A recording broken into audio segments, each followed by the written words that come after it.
The reflection of my face still wouldn't even recognize or who put me in this place. I wouldn't even recognize time has been so cruel. I couldn't blame me, but I blame you. I do. Mă descompun în fața oricui, nu mi-e rușine că ce vezi la mine nu mai vezi la nimeni. Un biet scriitor la margine de drum ce își varsă amarul în alcool și tutun. Îmi aminte și acum când eram mic, eram așa nebun. Acum un suflet de copil cu timbru de anima. Spuneam că nu fără la nimeni, că mi-e frică de tata. Și într-un final mi-am dat seama că pot să învârt și singurata. Mulți au plecat, m-au lăsat în spate. M-am ridicat singur pe picioare, frate. Nu mi-e rușine cu nimic, că din nimic am renăscut. Și am învățat, dacă pierd o iau de la început. Optimist cu pic și foaie în mână, trec prin orice vânt, ploaie sau furtună.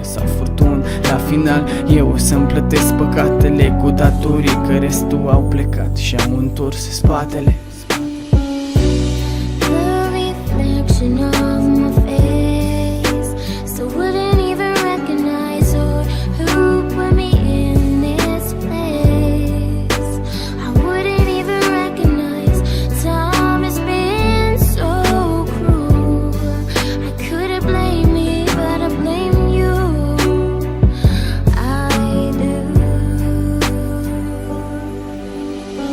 Rămân un om pierdut cu gândul, lovit pe dinăuntru, că nu mă învârt odată cu pământul. Îmi văd inima cum sângerează tare și doare.